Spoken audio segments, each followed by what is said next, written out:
At number 10 spot, we have Slaughterhouse Canyon. This story shares similar characteristics as the story of La Llorona, so basically all sorts of messed up. In the late 1800s, a family lived inside of a small wooden shack in the middle of Slaughterhouse Canyon. The husband was a hardworking man and wanted nothing more but to provide and care for his own family.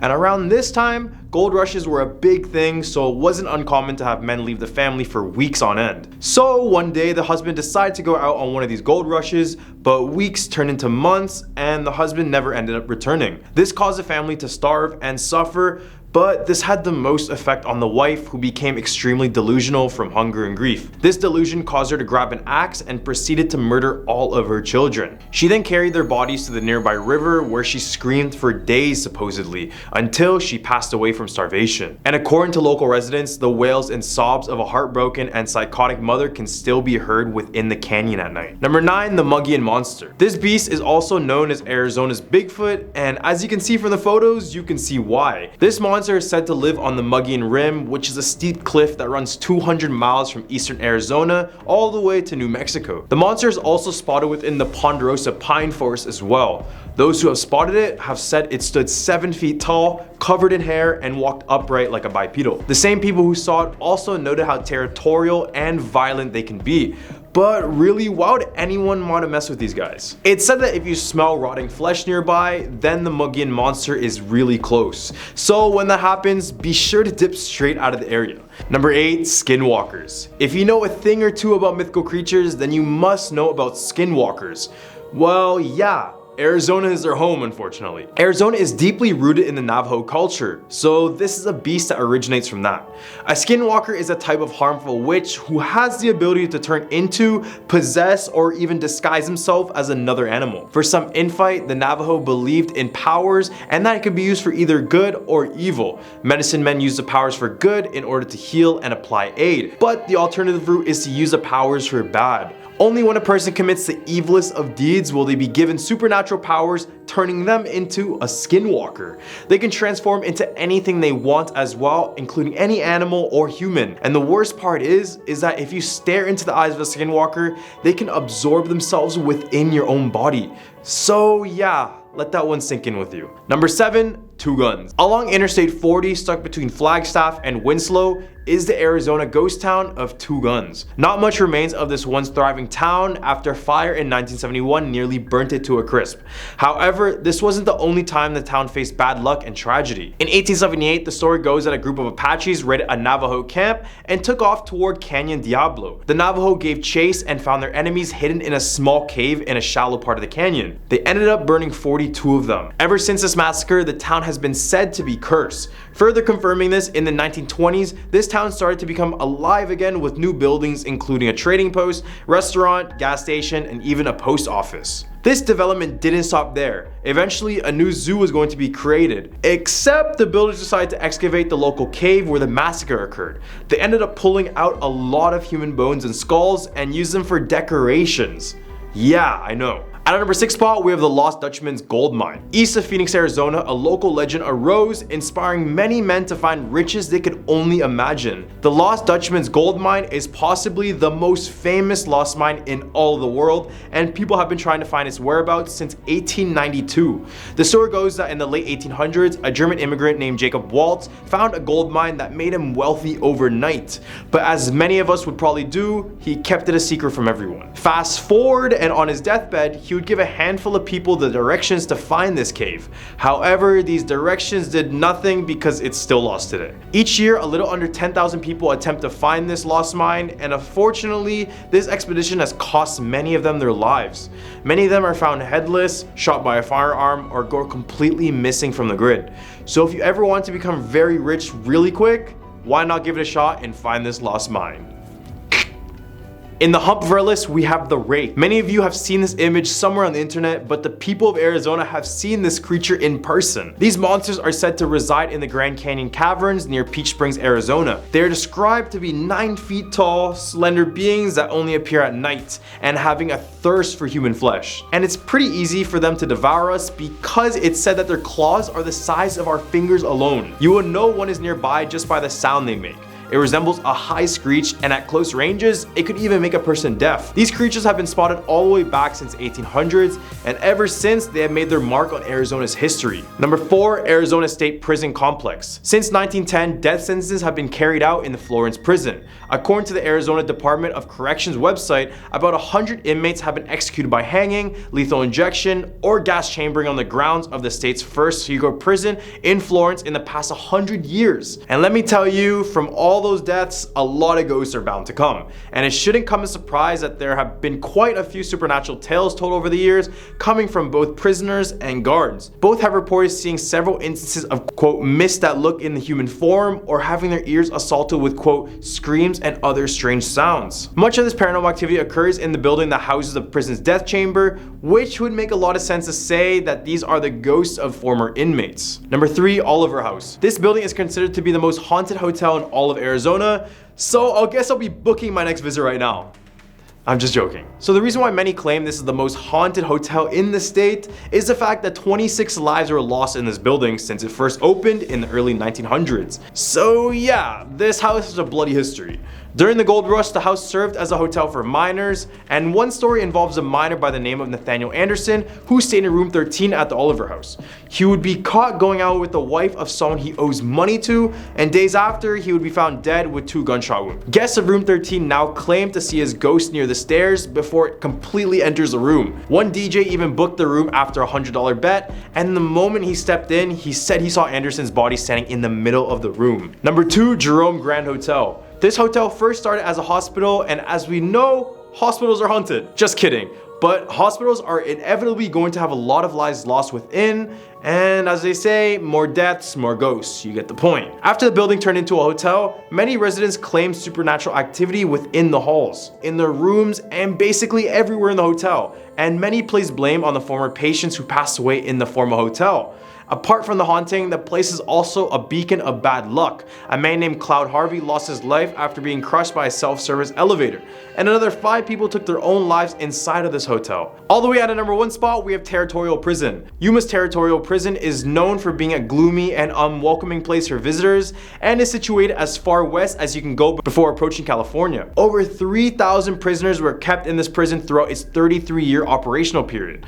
Inmates who committed murder, theft, and even worse were jailed in here. The walls of this jail were so high that the inmates were unable to see the outside, and the worst among them was placed in the dark cell. The convicts were banished into the darkness, left to their own devices to cast any curses or evil thoughts they dared. With its rich history and tragic figures, it is now a fascinating museum to visit with your family. At our number 10 spot, we have the Candy Lady. In the early 1900s, children in the rural town of Terrell, Texas started to go missing. Some of the residents blamed it on the Candy Lady. The story says that she would go around leaving candy on children's home windows just before bedtime. As the parents began to fall asleep, it'll encourage children to grab the candy, but as they try to grab it, the lady grabs them and feasts on their sugar-laden blood until there isn't any left. A farmer allegedly found rotten teeth on his farm and later found the body of a boy with his pockets stuffed with candy. Many people believe that Candy Lady is in fact real and went by the name of Clara Crane. Clara Crane was accused of poisoning her husband back in 1895 with poison-laced caramel candies, but that's not all. 5 years before the incident, Crane's 5-year-old daughter passed away from unknown causes,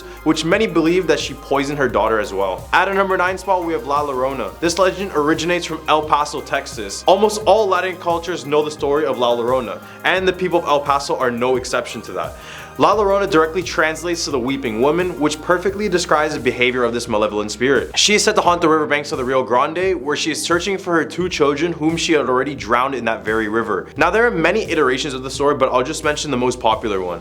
The legend goes that a lady found her boyfriend with another woman. After a heated argument between the two, the woman was heartbroken and wanted to get revenge, so she took the children and proceeded to drown them in the Rio Grande River in Texas. It's also said that when she was done throwing her children into the river, she went back to her lover's home with a bloody wedding gown, showing her she would do whatever it took to be with him. It's said to be the reason why many children disappear in that very area, and she supposedly takes other children to fill the void she lost. So if you're in the area, beware of a woman weeping in a wedding gown who is sitting by the Rio Grande. At a number 8 spot with El Cucuy. This creature is known as South Texas' official boogeyman. There are many versions of El Cucuy since it already originates in Mexico as well. It's said that this monster kidnaps children who misbehave and takes them back to the mountain where he lives to devour them. He appears as a hairless creature with an enormous head that dwarfs his spider-like body. He also has these large red glowing eyes, red ears to hear everything, and razor-sharp fangs and claws to accompany that. The origin of El Cucuy goes that a man was suffering with tuberculosis. Desperate to cure himself, he fetched an African witch doctor. The doctor told him to drink a child's blood, but as he did, he started to turn into the monster described.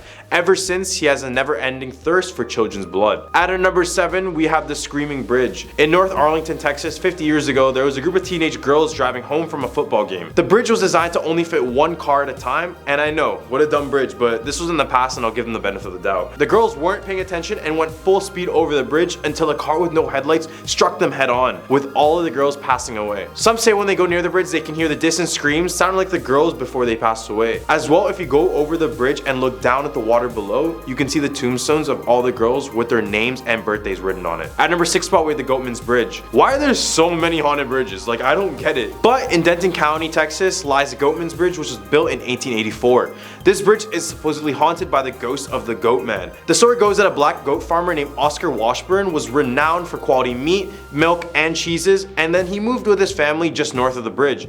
Except when he arrived in this area, he was instantly the target of racial hate crime. The racist townfolk came together and burned down the farm with the family inside. They then threw Oscar's body over that very bridge. Now he appears as a half goat, half man humanoid that reeks of decaying flesh. If you knock on the bridge 3 times, it said that you can summon the Goat Man, but now others use this area for rituals and other supernatural activities. Right in the hump of our list, we have the Lady of White Rock Lake. The lake is located in Dallas, Texas, and many visitors claim that they spot a drenched young woman who appears crawling out of the water or asking to fetch a ride. When many people offer her this ride, she disappears out of thin air and leaves a bloody, wet seat mark and a terrified driver. Even though many of the drivers were scared to their core, some decide to go to the address given to them by the girl. When they arrive at the door, they're all met by the same man who tells them that his daughter had gone sailing and never came back. Many people believe the story is inspired by the 1953 book Neiman Marcus, Texas, the story of the Proud Dallas Store, and according to the book, Malloy and his wife are driving home late one night in East Dallas when a young, beautiful blonde girl ghost appears on the road. Her elegant dresses is naturally wet and she seems to be in trouble. She gives them an address on Gaston Avenue and asks them to be taken home, but as they drive, she disappears, leaving only a mark. At our number 4 spot, we have the Lake Worth Monster. You just learned about the Goatman, right? Well, this is basically the Goatman, but of the lake. This monster terrorized the people of the town for years, with many describing the creature as being 7 feet tall, around 300 pounds, long-necked, flop-eared, pot-bellied, covered in white scales and hair. I swear I just described Shaquille O'Neal. The monster was supposedly captured on camera, but you guys be the judge of that one. It looks like a 2-year-old drew on a camera lens on a potato with a crayon and then took this photo. But who knows, it might be real. This beast was inspired by Sally Ann Clark's book, The Lake Worth Monster of Greer Lake, Fort Worth, Texas. In the book, the monster jumped on the hood of someone's car and shook up the car so badly that they got caught in a bad accident. The people described it being a 7 feet tall being covered in scales and fur and resembled a half goat and half man. Pretty scary if you ask me. All the way at our number 3 spot, we have the Donkey Lady. The Donkey Lady of San Antonio, Texas dates all the way back in the late 1800s. The Donkey Lady was once a beautiful woman with children and a husband, but one day in a rage, the husband burned down the house with the children and wife still inside. The children passed away, but however, the wife managed to survive, but suffered greatly from this. Her toes and fingers would be fused together in a hoof-like way, and her face was melted and sagging, inspiring the Donkey Lady name. There's a bridge in South San Antonio named the Old Applewhite Bridge, or the Donkey Lady Bridge. This is the bridge she went to crown after this horrible tragedy. Now it's said if you go to the bridge after midnight and call out the Donkey Lady, she will appear just before you. Some have claimed she had run at people who call out her name, or sometimes just stalks in the forest line waiting for the perfect opportunity to strike. At number 2 spot, we have the girl who danced with the devil. The story takes place in the 1970s in San Antonio, Texas, with a young Mexican girl named Rosa. One day the girl wanted to attend a dance at a nearby nightclub named the El Cabroncito. However, the parents were very strict and didn't want her anywhere near the nightclub. Despite their orders, she snuck out of her house and traveled all the way to the nightclub where she could finally have her dance. At the club, Rosa was approached by this very tall, charming, and well-dressed man who asked her permission to dance. When they began dancing, Rosa was terrified when she discovered he had goat hooves instead of feet. When she screamed in terror, people in the club started to chase him out, but as he got close, he vanished out of thin air, leaving a trail of smoke and the smell of sulfur. Devil activity if that wasn't enough. It's said that the area surrounding the nightclub still smells of sulfur to this day. At a number 1 spot with El Muerto. El Muerto, otherwise known as the Headless Horseman of Texas, is a Texas legend that dates all the way back in the mid-1800s. The story goes that 2 rangers, Creed Taylor and William Bigfoot Wallace, were hunting a criminal known as Vidal along the Mexican border. Vidal had been wreaking havoc all across the state of Texas, so when the ranger caught them, they wanted to set an example. So they did just that and cut his head clean off. They then tied his head to the saddle and sent his horse with the headless body running off into the night. Now the horse continued to explore the region with its headless rider. The tale of El Muerto began to grow after it was reported that both had been seen numerous times and that gunshots had no impact on either of them. Spotting El Muerto was thought to foreshadow bad luck because everyone who claimed to have seen him was struck with a series of bad luck and poor health following it. At number 10 spot, we have the grave with stairs. Just from the photo alone, this is one of the scariest graves I've ever seen. Easy access to the dead, right? Well, this eerie grave belonged to a girl named Florence Irene Ford. Then in 1871, shortly after her 10th birthday, she passed away from yellow fever. So the reason for the stairs, when the daughter was alive, she was always terrified of storms. So you would get the classic mom taking care of her own daughter. But since she has now passed, the mother decided to build stairs down to her casket in order to comfort her daughter when it got stormy. I mean, it's a really sweet idea until you realize it's also really scary. She would go down these stairs, close a trapdoor above her, sit in complete darkness while singing hymns and songs to her daughter. I could only imagine what the people around must have thought when they heard this type of stuff. At number 9 spot, we have the Devil Worshipper Road. Located in Waynesboro, this road's real name is Waynesboro Shibuda Road, or by its more popular name, the Devil Worshipper Road. I know, I read that name and already knew this story was going to be all types of creepy. Story goes that a local farmer was struggling financially, so in hopes to provide for himself, him and his family decided it was best to sell his soul to the devil. He documented the creature that approached him as being 7 feet tall, red glowing eyes, and holding a pitchfork. Many people say that when they drive on this road at night, their car shuts down, leaving them stranded. And imagine just being in the middle of this rural highway in the middle of the night with nothing but trees and trees all around you. For some people, the spirits try to taunt them by shaking up their car until they either crash or have to stop driving completely. Then when your car is shut off, some claim that a half goat, half man will stand on top of your vehicle.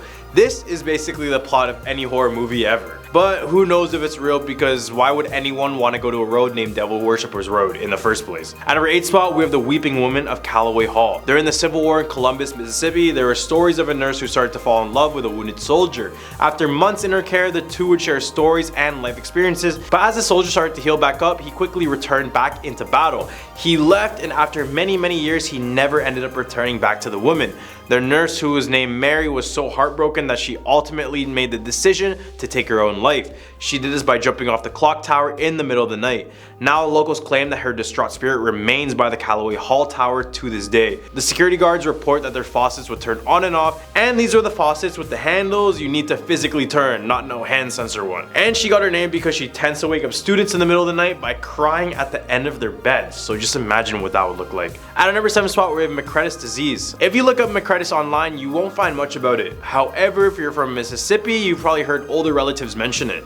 Men back in the day and sometimes until now would ingest large amounts of lead, which would make them secrete a chemical and would make the women around them descend into a homicidal rage. For example, women who were the friendliest and happiest would turn into irrational and erratic people. The story started in Europe when a man had an angry mob of women running after him after he ingested a good amount of lead. Finding he couldn't do anything about it, he jumped into the well below freezing river, and with no hesitation, all the girls jumped in and ended up drowning. Then it hit Mississippi when a large group of women became hostile and tried to kill every man in town. I don't know about you, but this is absolutely terrifying, but I'm gonna need more data for this. At number 6 spot, we have Goat Castle. In the August of 1932, Jane Surgic Muriel, better known as Jenny, was found murdered in her home. She had only purchased the home recently, but friends noticed at the moment she got it, she was showing very strange behavior. Many people consider that she was trying to live a hermit lifestyle. By the way, she only had visits from her cousin and suspected lover, Duncan. Shortly after, the two of them would start to have issues with their neighbor, Richard Dana and Octavia Dockery. So when she was found murdered, the police immediately suspected it to be the neighbors, Richard and Octavia. Except when the police went to the couple's home to ask questions, the mansion was in complete disarray and was a complete disaster. Painting was peeling, windows were broken, holes were in the walls, and the house was infested with insects sex. As well, the house contained live animals, including a goat, hence the name. Eventually, the couple was cleared for murder and allowed to go back into their home, except they would pass away shortly. Now it's said that if you walk into the home, you can see an apparition who is believed to be Jenny seeking revenge for her murder. Right in the Humber list, we have McRaven Tour Home. This place is sometimes called Mississippi's most haunted house, and for very good reason. The McRaven Tour Home, located at 1445 Harrison Street in Vicksburg, once served as a Confederate campsite and a makeshift hospital. Supposedly, at least 11 people have been buried on the property ground. Many witnesses have reported seeing all of the ghosts who have been buried on the property. These ghosts include Mary Elizabeth Howard, who died during childbirth in the house in 1836.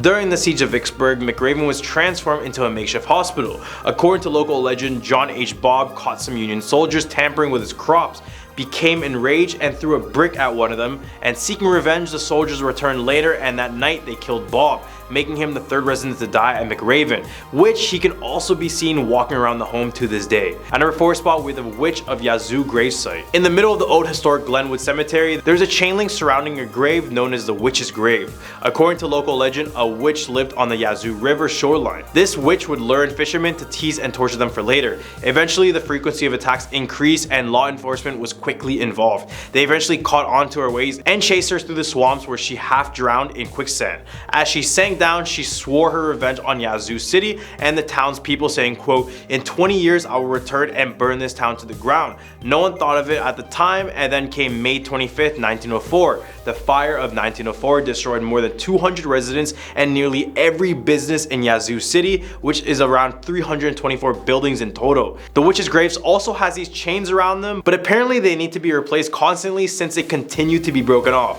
Do you think it's a witch, or is it just some people messing around the cemetery? What do you think? At number 3 spot, we have Witch Dance at Natchez Trace. Staying on the topic of witches, the forest trails of Natchez Trace, located in Tupelo, Mississippi, are said to have been a popular meeting spot for witches back in the day. The sign of the area reads Witch Dance. The very name conjures visions of eerie midnights, swirling back capes, and brooms stacked against a nearby tree. The old folks say the witches once gathered here to dance, and that wherever their feet touched the ground, the glass withered and died, never to grow again.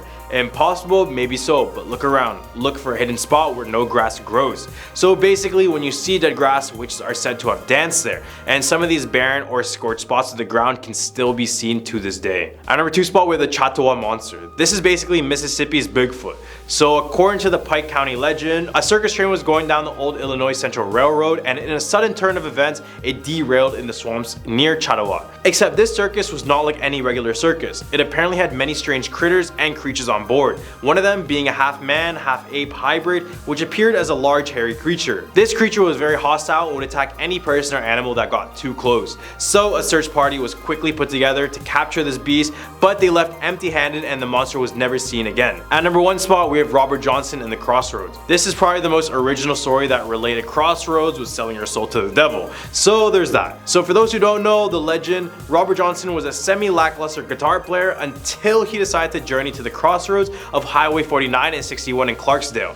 This is where he famously made a deal with the devil, where he would sell his soul in exchange for a formidable technique and mastery of the blues. His style did a complete 180, and his style took over jazz with its unique flair. Legend has that 3 of his most hauntingly desperate recordings, Crossroad Blues, Hellhounds on My Trail, and Me and the Devil Blues, are a trilogy of his deal with the devil. And guess how old he is when he died? Yup, 27 years old. At a number 10 spot, we have the Devil's Chair. I mean, just by listening to the name, you already know there is zero goodness in this chair. So numerous physics and clairvoyants meet up year-round in Cassadaga, Florida, which is known as the state's spiritual hub to showcase their talents. Specifically, they meet up in Lake Helen Cemetery. As expected, this spiritual retreat is a hive of spiritual activity, but one place in particular is said to give you the shivers.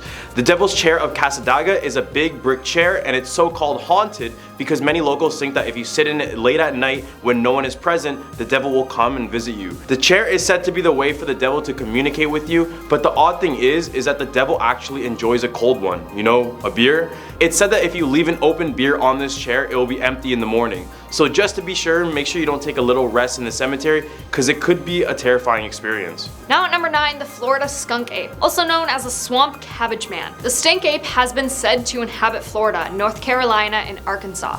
The stories date back to the 60s and 70s, during the time of the Bigfoot mania, when the ape-like creature running on two legs was spotted in South Florida. The creature gets its name from its pungent odor, said to be a byproduct of living alongside alligators and other swamp inhabitants. There's actually an official skunk ape research headquarters in Okeechobee, where a researcher collects and investigates reports of swamp ape sightings. At our number 8 spot, we have the grave of the Tallahassee Witch. The Old City Cemetery in Tallahassee, Florida is not your regular graveyard. In this cemetery lies a supposed witch. Yes, a real witch. The witch went by the name of Elizabeth Budd Graham, or Bessie, who was only 23 when she passed away in 1889. Her tombstone is the most expensive and the most noticeable. It has this nice stone wall with large granite vases, sculpted feathers, and a cross inside of a crown. The legend goes that Elizabeth bewitched a wealthy man into marrying her, and this is why her tombstone looks like this. The scary thing is that her tomb has a dark witch references chiseled all around the stones. A lot of the writing is written in unique poem-like fashion, but some witch references she made was doubly dead, which means that a witch can only be dead once and killed twice. Others who visit the tombstone report feelings of unease, and they often report strange individuals leaving items at the tomb. To this day, it's said that the fellow witches often visit the grave to leave gifts for Bessie. Now at number 7, Spook Hill. In Lake Wales, there's a gravity hill that freaks out those traveling through by car. Stop your car in the right place on Spook Hill, put it in neutral, and watch as your vehicle rolls up the hill. On North Wales Drive, a sign says this: many years ago, an Indian village on Lake Wales was plagued by raids of a huge gator. The chief, a great warrior, killed the gator in a battle that created a small lake. The chief was buried on the north side. Pioneer mail riders first discovered their horses laboring downhill, thus naming it Spook Hill. When the road was paved, cars coasted uphill. Is this the gator seeking revenge, or is the chief still trying to protect his land? At our number 6 spot, we have Robert the Doll. Now, I did a whole top 10 on this haunted doll, so go check it out in the other video if you haven't already. For those staying and don't know him, the story of Robert the Doll dates back to the early 1900s in Key West, Florida. A young boy named Eugene was given this doll and he named him Robert. Everything was good until the doll started to act super strange one night. On this night, Eugene woke up and looked at his bedside, and scary enough, the doll was facing and staring right into his eyes. Eugene's mother heard the boy scream, but as she was running to the room, she heard furniture banging all across the room. When she finally got into the room, it was completely wrangled up with Robert the Doll sitting on the edge of the bed. They then decided to lock Robert into the attic, but at night they would hear Robert's footsteps above them. Then when Eugene passed away, Robert the Doll claimed the life of a 10-year-old girl, and the girl's parents reported that the daughter would complain about hearing the doll at night and seeing it walk. Halfway at number 5, Death Bridge. The Sunshine Skyway Bridge was a modern beauty when it opened in 1954. The bridge spans the mouth of Tampa Bay, connecting St. Petersburg on the north side with Bradenton on the south. But due to its height, it's also been an infamous spot for jumpers taking their own lives over the years. More than 200 people over the decade, according to some reports. Drivers on the bridge have also reported seeing a beautiful blonde hitchhiker on the bridge. When they pick her up, she begins to cry as the car approaches the top of the span. When the driver turns around to ask what's wrong, the woman has vanished. In 1980, the bridge was struck by a cargo ship, collapsing the central span and taking the lives of 36 people. At our number 4 spot, we have the Pensacola Lighthouse. Legend says that a couple known for having constant fights owned the property. After a decade of living there, the lady randomly decided to take her husband's life, but she wasn't done yet. She proceeded to chop his body up in over 1,000 pieces and bury the pieces all around the lighthouse. The lighthouse's property also served as a place to treat Civil War soldiers, and many have passed away at the property as well. Visitors of the lighthouse claim to hear footsteps when no one else is there, and hearing their names being called throughout the whole building.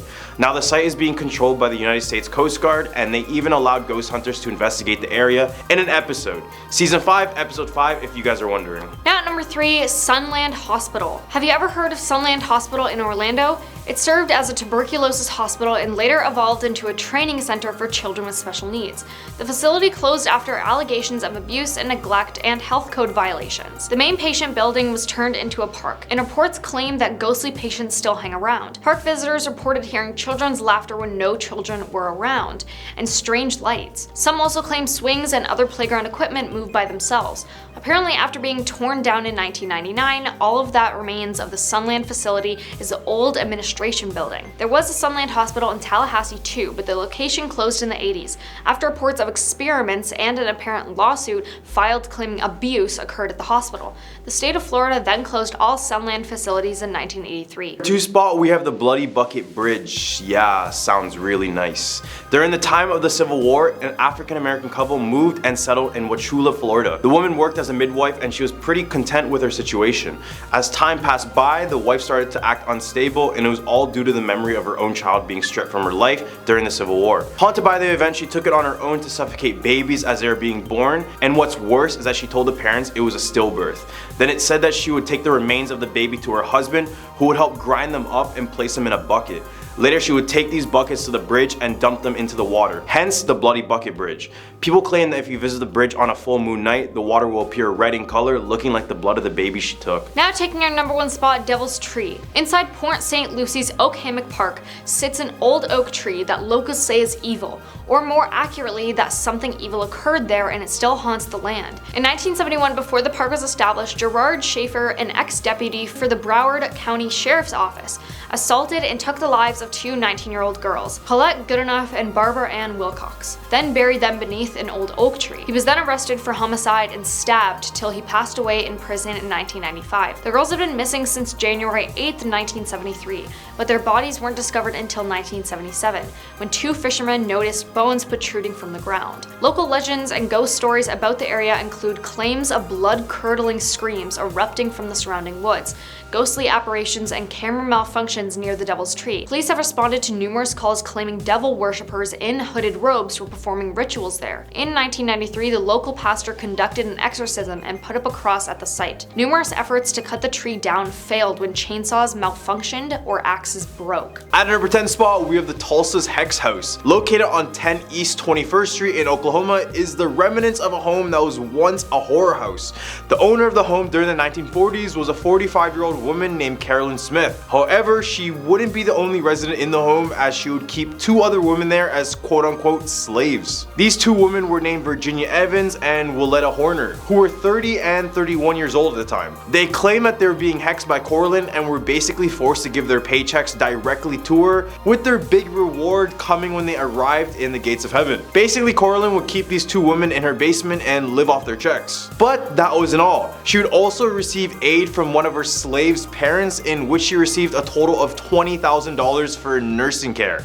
After the 2 women were suspected of missing, a police investigation eventually found them in prison in the home's basement, living in the worst conditions, and this was during a 7-year span. Corlin will only get subjected to 1 year in prison, and the house was demolished with a parking lot built on top of it. However, some believe that the same basement is still underneath the parking lot. At a number 9 spot, we have the mysterious Shaman's Portal. There is thought to be a literal portal in the sand dunes of Beaver, Oklahoma, known as Shaman's Portal, or Oklahoma's Bermuda Triangle to others. The legend goes that in the 1500s, there was once a Spanish explorer named Coronado who stumbled upon the sand dunes. When he entered, he was warned by all local native tribes about the dangers of exploring the dunes, especially since they would avoid this area for almost centuries. However, as like any other early settler, Coronado didn't listen and instead brought 3 other men with him to explore these dunes.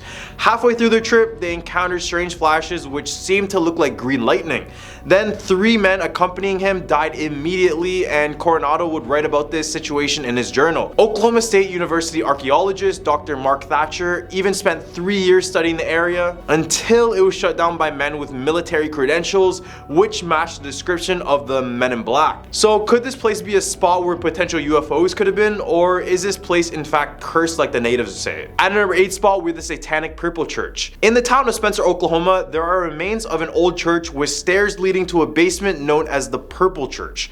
Locals claim that this place was used for devil worship and forms of witchcraft and other animal sacrifices. Others even claim that when a full moon coincides with a Saturday, then Satanists will sacrifice virgins here at this church. Apart from that, before you enter, you will be met with various satanic purple pentagrams and different symbols. If you happen to stumble upon the area, don't be surprised to see animal carcasses scattered around, as they were probably used in some type of ritual. The issue about this place is that people have been chased not only by the spirits, but by real men in robes and even the local landowners. So be sure to get permission if you decide to step foot in this haunted place. At a number 7 spot, we have the ghost of the Little Theater. Located in Tulsa, Oklahoma, is a tiny theater which was built in 1932. Although it is very small, it was home to many performances and progressed the entertainment scene in Oklahoma. However, in the 70s and the 80s, the theater would go through many fires which halted production, and some say there were deaths in those fires that were never recorded. Then by 2004, the theater would go through disrepair and many would trespass to leave graffiti and garbage around.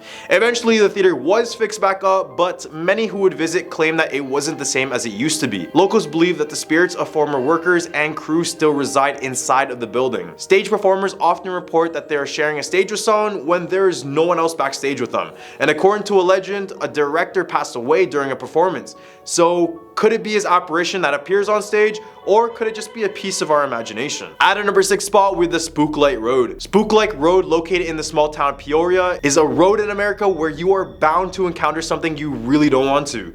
Specifically named East 50th Street, this stretch of road is said to have an unexplained light appearing over the sky in different shapes to different people. Some believe it's supernatural activity, while others believe UFOs. It was such a popular place during the 40s that during World War II, the US Army Corps of Engineers spent weeks in the area with the best technology, but in the end of the day, they had more questions than they had answers. This unexplained light has been debunked on different sources, with claims of a person holding a lantern or even a person on a horse holding a lantern. But from the photos, what do you guys think about this? In the hump of our list, we have the Camp Scott Girl Scout Massacre. In the year 1977, a horrific tragedy occurred at the Camp Scott in Mays County, Oklahoma. This is when 3 Girl Scouts aged 8 to 10 were murdered by one psychopath. However, this all could have been prevented if they had listened to a message they had received prior to the killings. This is because weeks before, they had received a message saying, quote, "We are on a mission to kill 3 girls, intent 1. The camp director thought it was an elaborate joke and ended up discarding the letter. After a police investigation, they arrested local jail escapee Jean Leroy Hart,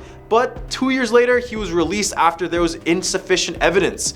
Now when people try to walk through this now abandoned camp, they claim to hear the spirits of the 3 girls murdered. However, I personally think that this isn't the worst part. It's the fact that this case was never solved, especially considering in 1989, DNA testing was conducted that showed 3 of the 5 probes matched Hart's DNA. As well, in 2022, authorities made public that DNA evidence strongly suggests Hart's involvement.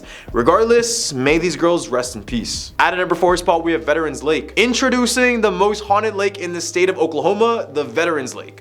Located in the western portion of Sulphur, Oklahoma, this lake was built to honor American war veterans. However, for many years, many have claimed that this lake is possessed by a woman who had drowned in the lake while trying to save her baby. People think that if you go swimming at night, her spirit will try to grab you and drown you down with her. There has also been stories of apparitions flying over the water, and with some claiming to see the woman's face when looking down at it. People have also reported hearing a woman's voice while boating on the lake crying for aid and requesting that someone save her child from drowning. At number 3 spot with the Stone Lion Inn. In Guthrie, Oklahoma is the infamous Stone Lion Inn. The 114-year-old inn has a pretty dark history, with some of the guests never checking out of this hotel. And by that, I mean they're still inside. Since the beginning of its construction, every single owner and visitor have reported something strange coming from this home. And this shouldn't be a surprise, because in the 1920s, this place was used as a funeral parlor.